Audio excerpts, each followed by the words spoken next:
Haleluya, Shalom Bapak Ibu Saudara semuanya yang terkasih dalam Tuhan Yesus. Haleluya. Kita akan mulai ibadah kita pada hari ini. Kita akan bersatu terlebih dahulu di dalam doa. Tuhan Yesus, Engkau sungguh baik Tuhan dalam kehidupan kami. Engkau selalu menyertai kami dalam setiap langkah kehidupan kami. Engkau selalu menuntun kami, membimbing kami ke dalam jalan-jalan Tuhan. Terima kasih Tuhan buat kesempatan yang Tuhan berikan pada kami, sehingga kami boleh beribadah Tuhan. Kami boleh bersama-sama memuji memuliakan nama-Mu. Semuanya bukan karena kuat atau gagah kami, tetapi karena kasih-Mu bagi kami Bapa. Kami mau memuji memuliakan nama-Mu Bapa. Terimalah Tuhan setiap puji-pujian kami. Di dalam nama Tuhan kami Yesus Kristus. Haleluya. Amin. Haleluya. Kita akan serukan nama Yesus. Karena hanya nama Yesuslah menara benteng kita yang kuat. Haleluya.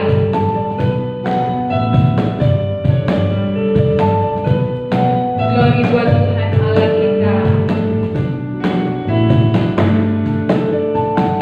Bangkit, serukan nama Yesus. Maju, nyatakan kuasanya. Kita buat iblis gemetar, galakan tipu dayanya dengan kuasa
saat ini bersama kita akan masuk dalam doa untuk mengawali ibadah ini.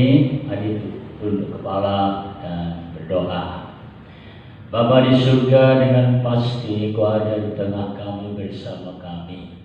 Roh Kudus ikut juga meliputi setiap kami dan ruangan ini, sehingga segala sesuatu yang terjadi di tempat ini, dalam ibadah ini, karya-karya Kau menyata di dalamnya. Terima kasih. Kami akan memulai ibadah ini dengan menerima sebagian firman Allah. Itu sebabnya tolong ya Tuhan, Kau yang punya firman, akan menyampaikan pesan khusus Tuhan kepada kami sekalian, agar kami memperoleh berkat dari Tuhan. Sehingga kami sekalian makin hari makin bersungguh-sungguh setia dalam pengiringan kami kepada Engkau di tengah segala situasi, kondisi apapun juga sebagaimana kehendak Tuhan. Terima kasih, terima kasih. Kami menyambut firman Allah dalam nama Tuhan Yesus Kristus.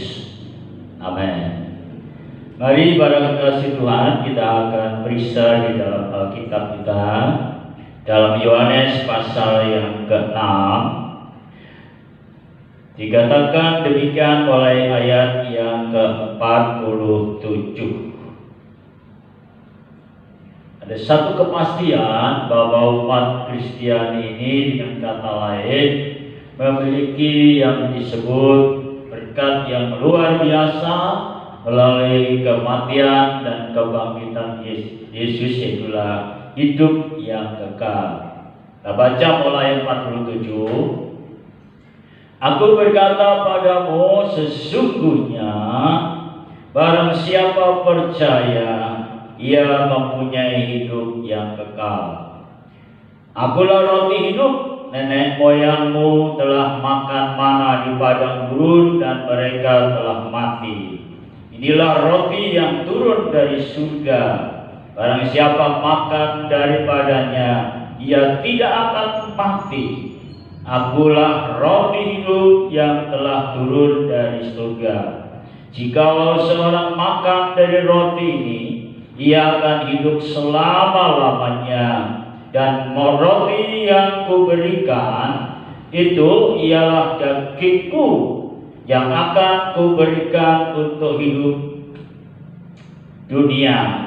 Orang-orang Yahudi bertengkar untuk antara sesama mereka dan berkata, bagaimana ia ini dapat memberikan dagingnya kepada kita untuk dimakan?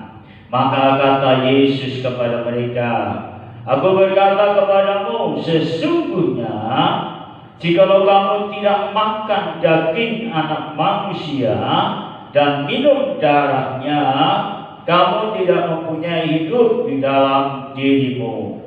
Barang siapa makan dagingku dan minum darahku, ia mempunyai hidup yang kekal, dan aku akan membangkitkan dia pada akhir zaman. Sebab dagingku adalah benar-benar makanan, dan darahku adalah benar-benar minuman. Barang siapa makan dagingku dan minum darahku, ia tinggal di dalam aku dan aku di dalam dia. Sama seperti Bapa yang hidup mengutus aku, dan aku hidup oleh Bapa. Demikian juga barang siapa yang memakan aku akan hidup oleh aku. Inilah roti yang telah turun dari surga, bukan roti seperti yang dimakan nenek moyangmu dan mereka telah mati. Barang siapa makan roti ini, ia akan hidup selama-lamanya. Amin. Kekasih dalam Tuhan, kekristenan ini dengan kata lain, haleluya, ada 4 bagian yang penting diperhatikan. Sebagai umat Kristiani, Paulus telah mengatakan supaya kekristenan ini didasari dengan ketekunan, ya. Tekun, tidak asal-asal, kondisi baik atau bagaimana baru ibadah atau ikut perjamuan suci dan sebagainya. Tetapi kegiatan Kristiani itu dasarnya dari Kisah pasal yang kedua ayat 42. Jadi tidak boleh dilupakan, tidak boleh dengan kata lain, haleluya, dilalaikan. Kisah pasal 42 ayat 42 ada satu pesan yang khusus. Cara hidup jemaat yang pertama, ini contoh kehidupan yang harus dikerjakan oleh setiap umat Kristiani, diperhatikan dalam hidupnya. Orang-orang yang menerima perkataannya itu memberi diri dibaptis, dan pada hari itu jumlah mereka bertambah kira-kira 3.000 jiwa. Mereka bertekun dalam pengajaran rasul-rasul dan dalam persekutuan ibadah, dan mereka selalu berkumpul untuk memecahkan roti, perjamuan suci, dan berdoa. Nah, mengimbau setiap umat Kristiani jangan lupa 4 dasar ini yang harus diperhatikan dalam hidup: Alkitab, persekutuan, perjamuan kudus, dan doa. Masing-masing membawa faedah atau kegunaan yang luar biasa bila ditaati. Hidup Kristiani itu hidup oleh karena dasar Alkitab atau firman Allah. Dan firman Allah itu sesungguhnya adalah Allah sendiri. Sebab dalam Yohanes 1 dikatakan demikian. Yohanes pasal 1. Jadi Alkitab itu firman Allah, dan firman Allah itu sesungguhnya adalah Yesus. Ya, Yesus. Kita baca Yohanes 1 ayat pertama. Firman yang telah menjadi manusia. Ini bicara mengenai Tuhan Yesus. Pada mulanya adalah firman. Firman itu bersama-sama dengan Allah, dan firman itu adalah Allah. Ia pada mulanya bersama-sama dengan Allah. Segala sesuatu dijadikan oleh Dia, dan tanpa Dia tidak ada suatu pun yang telah jadi dari segala yang telah dijadikan. Dalam Dia ada hidup, dan hidup itu adalah terang manusia. Terang itu bercahaya di dalam kegelapan, dan kegelapan itu tidak menguasanya. Datanglah seorang yang diutus Allah, namanya Yohanes. Ia datang sebagai saksi untuk memberi kesaksian tentang terang itu, supaya oleh Dia semua orang menjadi percaya. Ia bukan terang itu, tapi Ia harus memberi kesaksian tentang terang itu. Terang yang sesungguhnya yang menerangi setiap orang sedang datang ke dalam dunia. Ia telah ada di dalam dunia, dan dunia dijadikan olehnya, tapi dunia tidak mengenalnya. Ia datang kepada milik kepunyaannya, umat Israel, secara jasmani, tapi orang-orang kepunyaannya itu tidak menerimanya. Tapi semua orang yang menerimanya diberinya kuasa supaya menjadi anak-anak Allah, yaitu mereka yang percaya dalam namanya. Orang-orang yang diperanakan bukan dari darah atau dari daging, bukan pula secara jasmani oleh keinginan seorang laki-laki, melainkan dari Allah. Firman itu telah menjadi manusia dan diam di antara kita, dan kita telah melihat kemuliaannya, yaitu kemuliaan yang diberikan padanya sebagai anak tunggal Bapa, penuh kasih karunia dan kebenaran. Firman ini menjelaskan dari satu lain ini tentang Yesus, ya, anak Allah yang penuh dengan kemuliaan. Sehingga dalam hal ini kita yang sudah percaya melalui tubuh dan percaya Yesus, dosa diampuni, kita sekalian menjadi anak Allah. Kita hidup menurut kehendak Allah atau bukan menurut mau kita sendiri atau kehendak daging, maka kita adalah kerajaan surga. Sehingga dengan demikian kita juga disebut terang dunia. Yesus juga terang dunia. Di dalam Matius tulis pasal yang ke-6, kamulah terang dunia, dan itu sebabnya aku terang dunia. Dalam Matius 6 ayat 13 ya, dari situ. Itu sebabnya dalam hal ini kekasih dalam Tuhan, setelah kita menjadi percaya, banyak pemahaman yang harus kita dalami tentang siapa sebetulnya Yesus. Yesus itulah penebus dosa kita, Yesus juru selamat kita, dan Dia adalah jalan satu-satunya ke surga. Sehingga iman kita kepadanya, pengiringan kita kepadanya jangan sampai renggang atau berkurang, tapi malah bertekun. Dikatakan oleh Kisah 2 tadi ayat yang 42, belajar bertekun. Jadi kekristenan itu tidak ada mengenal yang namanya malas-malas, tapi rajin, giat, bersemangat, setia, senantiasa. Tujuannya supaya kita betul-betul tidak pernah menoleh belakang, tapi ke depan, sehingga hidup kita itu betul-betul mengarah pada tujuan yang sebenarnya. Dalam menjalani kehidupan ini, Tuhan memberikan kepada kita yang namanya Roh-Nya atau Roh Kudus, sehingga dengan demikian kita sekalian akan memiliki kuasa ilahi namanya. Sehingga dalam hari Pentakosta dijelaskan, ya, membaptis kita dengan Roh Kudus, dengan api. Tujuannya dengan kata lain, kehidupan kita berhasil dalam segala hal. Tidak ada satupun umat percaya yang bisa berhasil tanpa penyertaan Roh Kudus, penyertaan Yesus. Itu sebabnya dengan kata lain, belajar semua rendah hati, haleluya, di hadapan Allah, yang katakan pengakuan, tanpa Yesus aku ini siapa.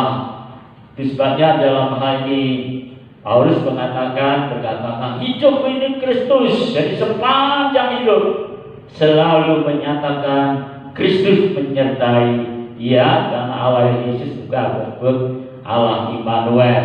Sebabnya pada malam ini peringatkan lagi pada kita sekalian, bahwasanya melalui perjamuan suci ini kita periksa kembali sedikit. Dikatakan demikian, barang siapa, ayat 56 dari Yohanes 6, barang siapa makan dagingku, perjamuan kudus, dan minum darahku, ia tinggal di dalam aku dan aku di dalam dia. Ini mengandung satu arti yang luas. Bila Allah di dalam kita, Yesus dalam kita, Dia itu adalah, dengan kata lain, kita sekalian memiliki yang namanya keberanian, ya. Keberanian, ya. Sehingga dengan kata lain, kekuatan ilahi, kekuatan supranatural. Karena kita berkata, jika Allah pihak kita, dalam Roma pasal 8, siapa lawan kita? Nah, hidup ini tidak lepas dari permasalahan selama di dunia ini, karena dunia ini sudah jatuh dalam dosa, sehingga tidak ada yang namanya tempat yang aman sebetulnya secara rohani. Selalu mengalami problem, pergumulan, masalah, tantangan, sakit, penyakit, dan berbagai-bagai lagi. Yaitulah permusuhan juga ada. Tapi kita berharap tujuannya, kalau Allah di pihak kita, siapa lawan kita? Jangan sampai kendor, jangan sampai putus asa, jangan sampai menyerah oleh keadaan. Tapi keadaan mari kita sekalian selesaikan, atau dan berkumpulkan atau mengalami kemenangan. Ya. Kisah persatu, kalau kita makan Tuhan di dalam kita, satu hal yang sangat dibutuhkan manusia di dunia ini adalah damai, ya, hati yang damai, ada sejahtera, ada sukacita, ada ketenangan, ketenteraman, sehingga dalam hal ini kalau kita betul-betul selalu bersama Tuhan, selalu Tuhan dalam kita melalui Roh-Nya, kita ada damai. Sehingga dalam hal ini kita ingat selalu waktu pertama kali menjadi orang percaya begitu luar biasa gairah dalam mengiring kepada Tuhan, ya. Ada damai, ada sejahtera, ada sukacita, ada sorak-sorai, ada kemenangan, karena sungguh-sungguh hanya satu pribadi yang namanya Yesus itu Allah. Sehingga kalau kita bersama Allah, kita selalu dalam posisi dapat berkat ilahi, berkat rohani yang namanya hidup dengan damai, sejahtera, sukacita, ketenangan, ketenteraman. Tidak ada takut, tidak cemas, tidak khawatir, tidak ada yang namanya mengeluh. Jadi ya, sukacita aja, pujian, nyanyian, bersyukur sama Tuhan. Sebabnya kekristenan ini perlu dipahami baik-baik, ya. Bukan masalah kekristenan yang namanya orang percaya, tapi orang percaya betul-betul hari-hari bersama Roh Kudus. Sebab Alkitab mengatakan Roh Kudus itu selalu menyertai kita di mana kita ada, karena tubuh kita ini memang juga tempat kediaman Roh Kudus. Terus dalam 1 Korintus pasal yang ketiga kita baca supaya kita diingatkan terus di dalam kita ini ada Roh Kudus, ada Yesus, Allah menyertai kita.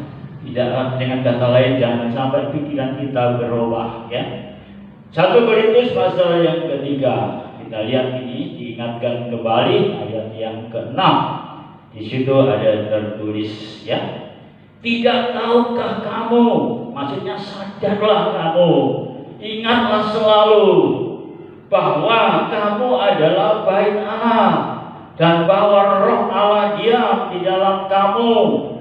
Jika ada orang yang membinasakan bait Allah, maka Allah akan membinasakan dia. Sebab bait Allah adalah kudus dan bait Allah itu ialah kamu. Ini satu peringatan, ya, untuk semua orang percaya, untuk semua umat Kristiani. Tubuh ini baik Roh Kudus, dipelihara baik-baik, dijaga baik-baik, kekudusannya. Itu sebabnya dalam ayat yang ke-17 ini kita tidak boleh lagi main-main dengan hidup ini selama di dunia dengan ketahuan ikut cara-cara hidup orang dunia, orang yang tidak punya pikiran ilahi. Tapi kita belajar dari firman Allah, hidup ini perlu dipelihara baik-baik. Hidup dalam kebenaran, hidup dalam kesucian, kekudusan, sehingga hidup kita itu betul-betul merasakan di mana Roh Allah selalu menguasai kita, ya. Sebab Allah itu membenci setiap siapa saja tidak mau kompromi dengan mereka yang hidup asal mau atau menurut kehendak sendiri. Sehingga waspada, jangan sampai kita mengikuti mau sendiri lagi, tapi maunya Allah, maunya Roh Kudus yang harus kita ikuti. Sebabnya mengambillah satu keputusan yang sedemikian rupa supaya kita betul-betul tidak jatuh di dalam keluar dari rencana Allah. Putusan kita di sini dalam 1 Korintus pasal yang ke-5, ya, ambil keputusan. Jadi Kristen itu jangan bisa ikut-ikut yang tidak diperkenan oleh Allah, ya. Maaf ya, Galati pasal yang ke-5, Galati pasal 5. Galati pasal 5, kita dihadapkan dua kekuatan dalam hidup ini. hidup menurut daging atau roh. Nah, ini kekuatan daging atau roh, kehendak daging atau kehendak roh. Nah, kita orang Kristiani atau umat percaya bijak, kita harus mengambil keputusan, aku mau mengikuti roh. Seperti Yesus selalu berkata, bukan kehendakku jadi, kehendakmulah yang jadi. Sebabnya di dalam Galatia 5 ayat yang ke-16, maksudku ialah hiduplah oleh roh, maka kamu tidak akan menuruti keinginan daging. Setiap manusia punya keinginan, dan keinginan ini harus betul-betul dikuasai kalau tidak sesuai dengan kehendak Allah. Ya, nah, keinginan ini memang ada di dalam hati atau pemikiran. Kekristenan itu nomor utama adalah hatinya juga dijaga baik-baik, lalu pikirannya jika diperhatikan. Sehingga dalam kisah 2 itu, Alkitab itu harus dimasuk di pikiran. Alkitab itu harus masuk pengertiannya dalam hati juga. Sehingga rajinlah baca Alkitab, ya. Itu keuntungan yang akan kita miliki. Dan Alkitab juga mengatakan dalam Yohanes 6 tadi, artinya roti, makanan rohani. Makanan rohani menjadi orang yang kuat di dalam Tuhan. Banyak baca Alkitab dari Kejadian, Wahyu, Kejadian, ulang-ulang begitu, ya. Jangan sampai buku-buku yang lain mendominasi kita.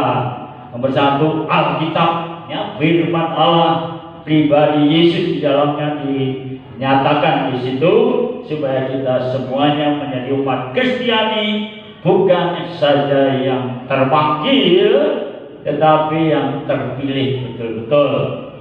Bapak Ibu sekalian, sebagai umat Kristiani, supaya memahami kita ada di kalau menurut terang tabernakel, yaitulah atau kemah suci, di halaman atau di ruang suci. Syukur-syukur ada di ruang maha suci. Disebabnya dalam hal ini supaya kita jangan ditipu oleh iblis yang memang menghendaki kejatuhan atau kemunduran umat Kristiani atau terhilang kembali. Sebagaimana di Alkitab mengatakan, banyak dipanggil, sedikit dipilih. Perhatikan baik-baik.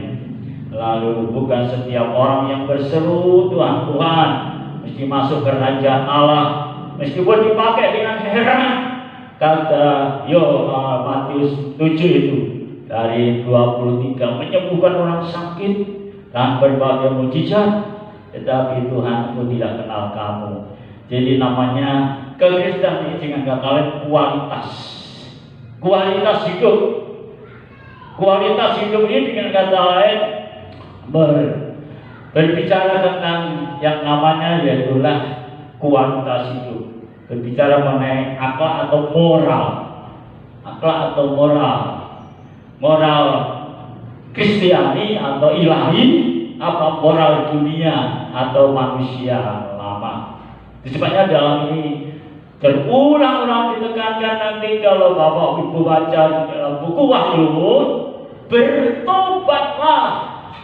bertobatlah berulang-ulang, sebab masih ada kesempatan memperbaiki yang salah, memperbaiki yang keliru, yang tidak sesuai petunjuk firman, tidak sesuai petunjuk Roh Kudus. Sebab semua umat Kristiani bukan hanya datang dalam terpanggil, percaya, tapi ditekankan hidup yang betul-betul di dalam kekudusan. Kita akan baca dalam 1 Petrus. Di dalam 1 Petrus dikatakan demikian. Haleluya. Ayat yang ke-14. 1 Petrus ayat 1, pasal 1 ayat 14. Hiduplah sebagai anak-anak yang taat. Artinya itu nurut pengajaran Alkitab, bukan hanya mendengar atau baca, ngerti dan tahu, tapi dilaksanakan. Karena itu menunjukkan yaitulah kehidupan pribadi kita yang sesuai dengan maunya Allah atau kehidupan yang berkenan kepada Allah.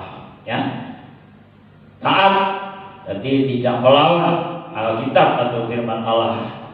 Jangan turuti hawa nafsu.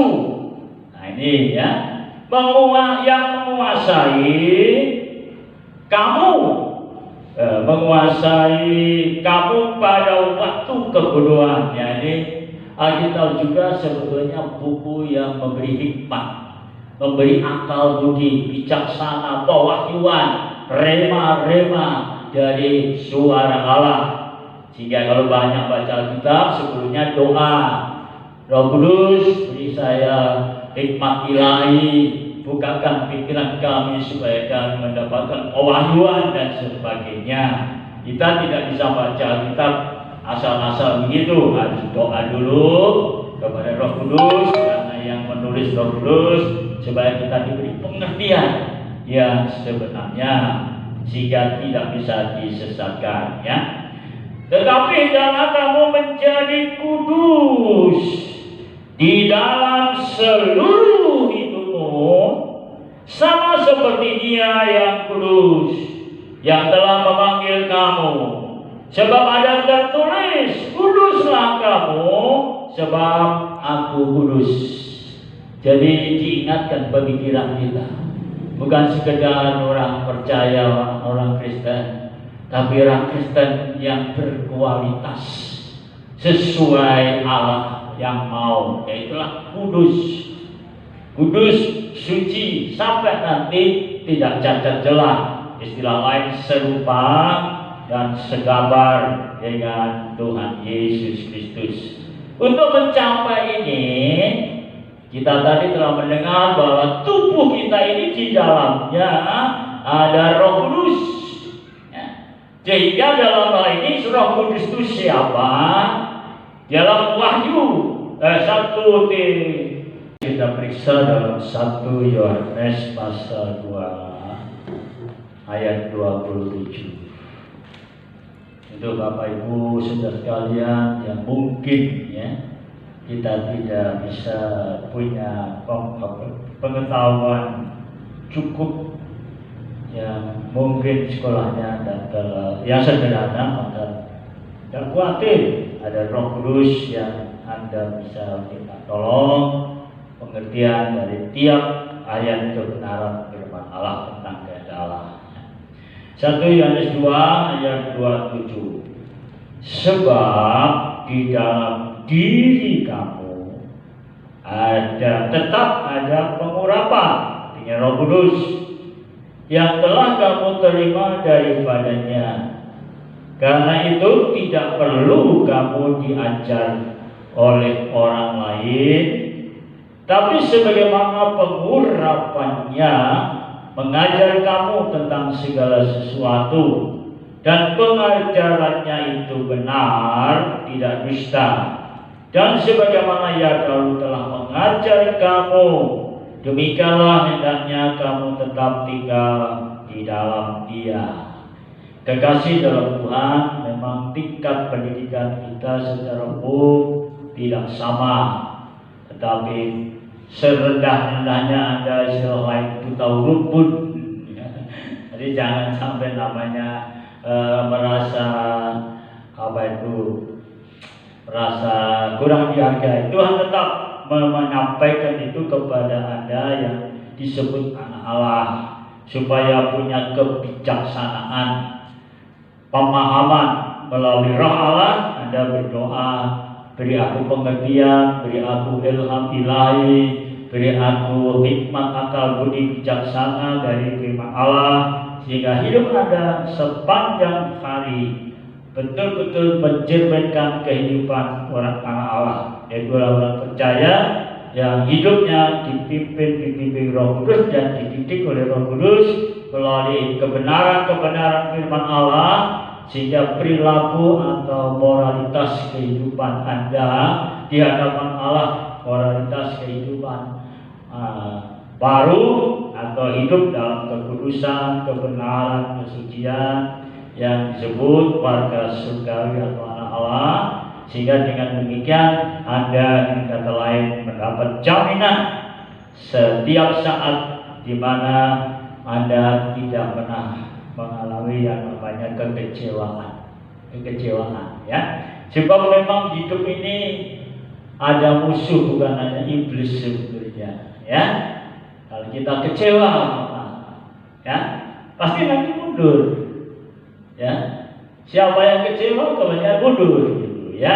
Kecewa itu macam-macam, kecewa dalam lingkungan atau keluarga, lingkungan persamaan orang Kristen dan sebagainya, atau hal lainnya. Tapi kekecewaan ini jangan sampai menguasai hati kita. Karena Roh Kudus akan membebaskan kita dari apa yang disebut musuh itu. Bukan hanya setan, tetapi musuh itu banyak, ya. Khawatir, cemas, dan kekecewaan ini banyak. Sehingga kita ada pengurapan, sehingga dengan kata terus Roh Kudus beri aku selalu kemampuan, kemenangan, keberhasilan, sehingga nanti Roh Kudus membuat kita betul-betul sesuai apa yang kita lakukan, berhasil, berkemenangan, maju, dan Tuhan mengendaki kejutan tidak hanya sampai bertekun, tapi setia, ya, setia sampai mati. Kesetiaan itu sangat diperlukan, sebab kesetiaan ini ciri khusus daripada umat Kristiani yang nantinya waktu Yesus datang kali kedua kita akan dipertemukan dengan Yesus mempelai laki-laki, dan kita ini secara rohani itulah mempelai calon, mempelai wanita. Kita baca dalam 2 Korintus, ya. Di dalam ini 2 Korintus mengatakan demikian. Pasal yang ke-11 ayat 3. 2 Korintus pasal yang ke-11 ayat yang ketiga, kita baca. Paulus memberikan satu gambaran orang percaya itu calon mempelai Kristus. Alangkah baiknya jika kamu sabar terhadap kebodohanku yang sekecil itu. Memang kamu sabar terhadap aku, sebab aku cemburu kepada kamu dengan cemburu ilahi, karena aku telah mempertunangkan kamu kepada satu laki-laki untuk membawa kamu sebagai perawan suci kepada Kristus. Tapi aku takut kalau pikiran kamu, lagi manusia ini amat menentukan pikiran juga, hati, pikiran, keduanya ini penting sekali, ya. Disesatkan oleh kesetiaan kamu yang sejati kepada Kristus, sama seperti Hawa diperdayakan oleh ular itu dengan kelicikannya. Sebab kamu sabar saja jika ada seorang datang memberitakan Yesus yang lain daripada yang telah kami beritakan, atau memberikan kepada kamu roh yang lain daripada yang telah kamu terima, atau Injil yang lain daripada yang telah kamu terima. Dari sini supaya kita waspada. Di zaman akhir ini ada yang namanya pengajaran-pengajaran yang bertentangan dengan kitab suci atau Alkitab. Itu sebabnya dalam hal ini kita tidak boleh melalaikan rajin, tekun, baca kitab, berdoa, minta Roh Kudus memberikan kebenaran-kebenaran ilahi atau sejati, supaya kita tidak diguncangkan atau diselewengkan oleh pengajaran-pengajaran sesat yang ada. Itu sebabnya dalam hal ini belajar mengiring Tuhan dengan lebih sungguh-sungguh sampai bertekun sedemikian rupa dan setia. Karena kehidupan kita amat ditentukan oleh hidup yang benar, yang kudus dan setia. Sebab itu rancangan Allah itu luar biasa untuk setiap umat percaya. Jangan sampai diabaikan, tapi hargai sepenuhnya supaya kita mencapai apa yang memang Tuhan rancangkan. Yaitulah waktu Yesus datang kali kedua, siapa yang setia akan diangkat ke angkasa bersama-sama, tapi yang tidak setia ya terpaksa ditinggal, banyak dipanggil, sedikit dipilih tadi. Itu sebabnya dalam hal ini supaya kita sekalian umat Kristiani waspada di zaman-zaman akhir itu. Itu sebabnya pada malam hari itu peringatkan kembali, orang setia ini kan apa? Kasihnya pada Tuhan, kasihnya pada Tuhan itu penuh. Nah, kita semua punya kasih. Kasih ini itu diwaspadai. Jangan mengasihi dunia. Ada yang ini katakan, jangan kamu mengasihi dunia. Kalau kamu mengasihi dunia, mengikuti pikiran keinginan kita sendiri, kasih Bapa tidak ada pada kita. Itu dalam perjuangkan ikut Tuhan itu. Anda hari juga berdoa kepada Tuhan, lalu berdoa, limpahi aku dengan kasih Tuhan, kasih yang sempurna. Itu sebabnya dalam ini supaya kita semuanya selalu memohon kepada Allah, berharap pada Allah kekurangan kelemahan kita, sehingga dalam hal ini juga banyak introspeksi, artinya periksa diri baik-baik, jangan sampai kita kurang periksa diri, dengan kata lain merasa sudah cukup dan sebagainya. Kita belum cukup. Itu sebabnya dalam banyak kita periksa diri kita. Itu sebabnya dalam hal ini supaya kita memahami ini dan banyak doa. Sehingga Daud berkata, selidikilah aku ya Allah, ketahuilah akan hatiku, ketahuilah akan pikiranku. Ini mendidik kita umat Kristiani. Seluruh hidup kita ini dia Tuhan tahu, baik yang di luar, baik yang di dalam. Kita tidak bisa bersandiwara atau menipu Allah. Kita jujur. Sebabnya zaman sekarang ini kita sekalian juga banyak merendahkan diri di hadapan Allah, berdoa dan mohon Tuhan periksa pengiringan kita ini gimana. Apa sudah dengan kata lain mengutamakan Tuhan lebih daripada yang lain, sehingga Alkitab juga mengatakan yang terutama dalam hidup ini atau ujian hanyalah Yesus saja, ya. Sebab itu segala-galanya dalam hidup ini. Disebabnya pada malam hari, pada saat ini kita ibadah disertai dengan perjamuan kudus, sehingga dalam perjamuan kudus ini adalah pemeriksaan diri, ya. Jadi tidak boleh yang namanya makan perjamuan kudus kebiasaan. Sebelum makan itu kita harus belajar periksa diri. Periksa diri apa? Jangan punya musuh, jangan punya lawan, jangan punya makel. Intinya simpan salah orang lain. Sebab kasih itu dengan kata lain berlaku yang terbaik dengan siapa saja dan banyak memberikan maaf. Dalam Matius 18 katakan 70 kali 7 kali 7 kali, ya. Kalau kita hatinya kurang pas atau kurang lapang, ya pikir-pikir, ya jangan sampai punya kepahitan hati atau setru atau bermusuh. Sebabnya dalam Korintus kita baca demikian firman Allah, ya. Dalam 1 Korintus pasal yang ke-11 dikatakan demikian. Haleluya. Peringatan untuk setiap umat percaya yang asal-asalannya jarang makan perjamuan suci, ya.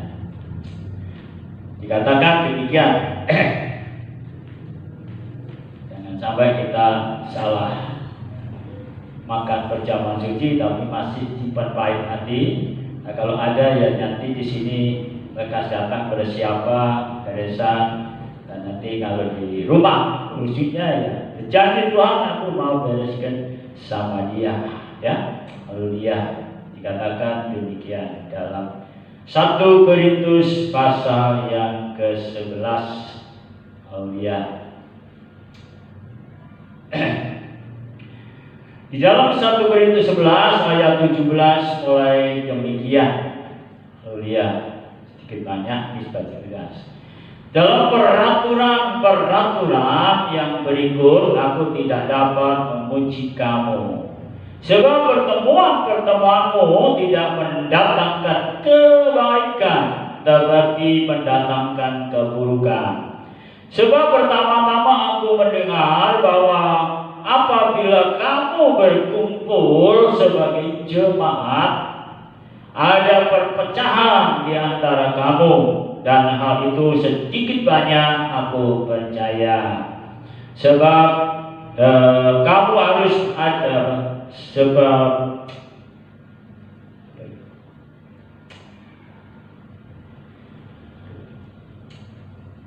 di antara kamu harus ada perpecahan supaya nyata nanti siapakah di antara kamu yang tahan uji. Apabila kamu berkumpul, kamu bukanlah berkumpul untuk makan perjamuan Tuhan. Sebab pada perjamuan itu tiap-tiap orang memakan dahulu makanannya sendiri, jika yang seorang lapar dan yang lain mau. Apakah kamu tidak mempunyai rumah sendiri untuk makan dan minum? Atau maukah kamu menghinakan jemaat Allah dan memalukan orang-orang yang tak mempunyai apa-apa? Apakah yang dikatakan kepada kamu memuji kamu? Dalam hal ini aku tidak memuji. Sebab apa yang telah kuteruskan kepadamu telah kuterima dari Tuhan, yaitu bahwa Tuhan Yesus pada malam waktu yang diserahkan mengambil roti, dan sudah itu ia mengucap syukur atasnya. Ia memecah-mecahkannya dan berkata, inilah tubuhku yang diserahkan bagi kamu. Perbuatlah ini menjadi peringatan akan aku. Demikian juga ia mengambil cawan sesudah makan, lalu berkata, cawan ini adalah perjanjian baru yang dimeteraikan oleh darahku. Perbuatlah ini setiap kali kamu meminumnya menjadi peringatan akan aku. Sebab setiap kali kamu makan roti ini, minum cawan ini, kamu memberitakan kematian Tuhan sampai Dia datang. Jadi barang siapa dengan cara yang tidak layak makan roti atau minum cawan Tuhan, ia berdosa terhadap tubuh dan darah Tuhan.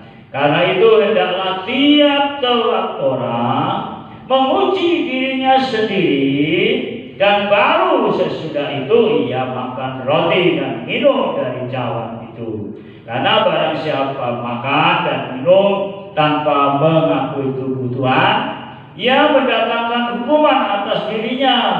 Sebab itu banyak di antara kamu yang lemah dan sakit, dan tidak sedikit yang meninggal. Kalau kita memuji diri kita sendiri, hukuman tidak menimpa kita. Tetapi kalau kita menerima hukuman dari Tuhan, kita dididik supaya kita tidak akan dihukum bersama-sama dengan dunia. Karena itu saudaraku, jika kamu berkumpul untuk makan, nantikanlah olehmu seorang akan yang lain. Kalau ada orang yang lapar, baiklah ia makan dahulu di rumahnya, supaya jangan kamu berkumpul untuk dihukum. Hal-hal lain akan kuatur kalau aku datang. Kekasih dalam Tuhan, sebagai umat Kristiani harus tahu persis tujuannya, yaitulah kehidupan yang saling berpeduli, saling berkasih-kasihan, saling bermaaf-maafan. kalau hanya ada dalam kehidupan kita, hati kita dengan kata lain siap untuk makan perjamuan Tuhan, tubuh dan darah Tuhan, sehingga dengan kata lain mendapat berkat. Dan kata kita bertumbuh dalam pimpinan Roh, sehingga hidup kita penuh gembira, sukacita, damai sejahtera, ketenangan, ketentraman sepanjang masa, sehingga dengan demikian kita menjadi orang yang disebut berhasil di dalam Tuhan. Ya, tujuannya kita akan masuk dalam menikmati tubuh dan darah Tuhan. Tuhan, makasih. Kita akan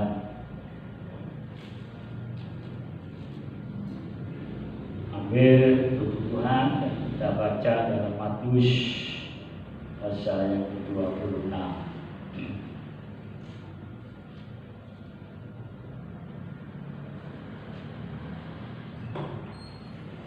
Jadi kekasih Tuhan, kita semuanya berdiri dan kita akan makan tubuh dan minum darah Tuhan. Kita angkat tinggi-tinggi buat kepala kita dan dengan firman Allah. Dan ketika mereka sedang makan, Yesus mengambil roti, mengucap berkat, memecah-mecahkannya, lalu memberikannya pada murid-muridnya dan berkata, ambillah, makanlah, inilah tubuhku. Kekasih dalam Tuhan, dalam tangan kita mengitakan tubuh Yesus Kristus. Mari kita makan dalam nama Tuhan Yesus.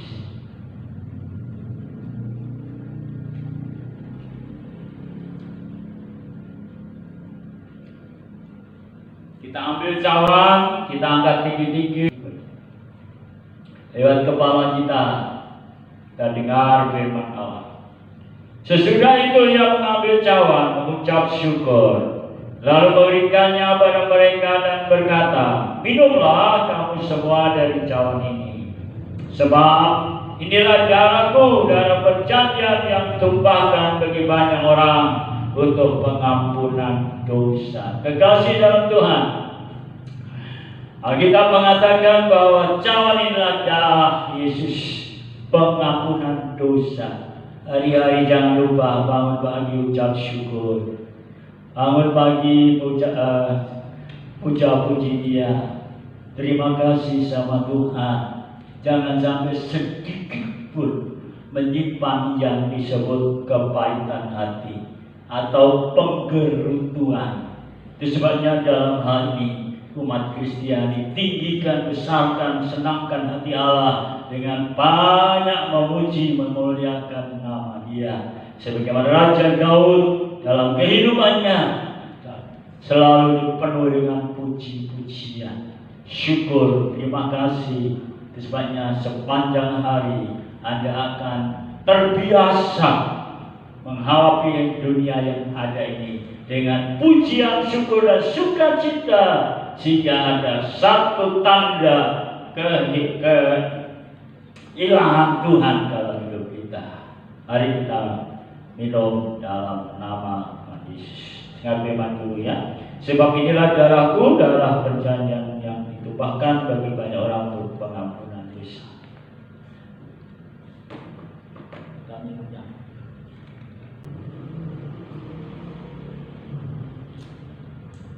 Puji Tuhan, kita akan tutup dalam doa penutup dan syukur untuk firman Allah.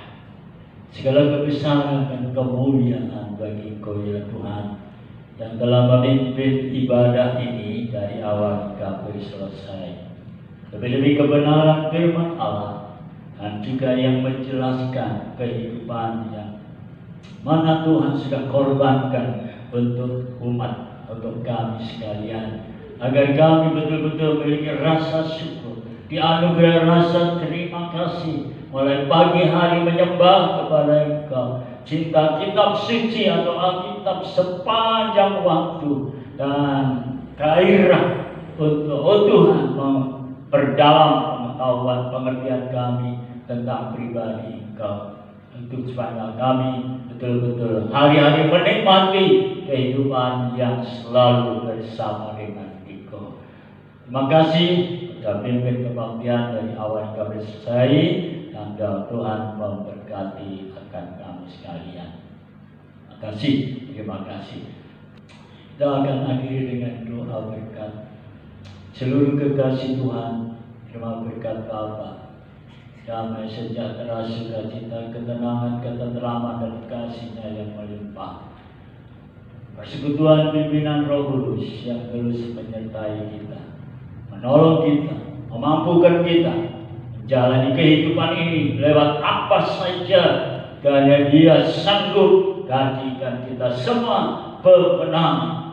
Bahkan kuasa-kuasa kegelapan pun apabila diberi kuasa untuk mengusirnya, tidak akan ada kecemasan dan khawatir lagi. Sehingga dalam sepanjang hidup kami beria-ria, sorak-sorai, bersyukur, memuji nama Allah, karena sungguh kami telah dijamin oleh korban Kristus, oleh firman-Nya, pemenang, orang yang berhasil. Terima kasih Tuhan.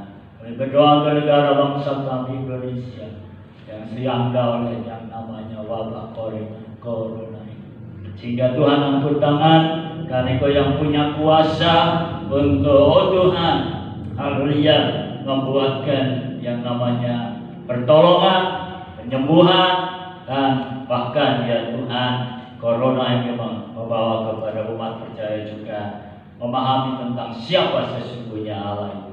Terima kasih Roh Kudus untuk melayang-layang di bumi Indonesia, bahkan di mana umat Allah ada, bagikan semuanya untuk alat bagi kemuliaan Allah. Immanuel, Tuhan beserta kita sepanjang jalan hidup di dalam nama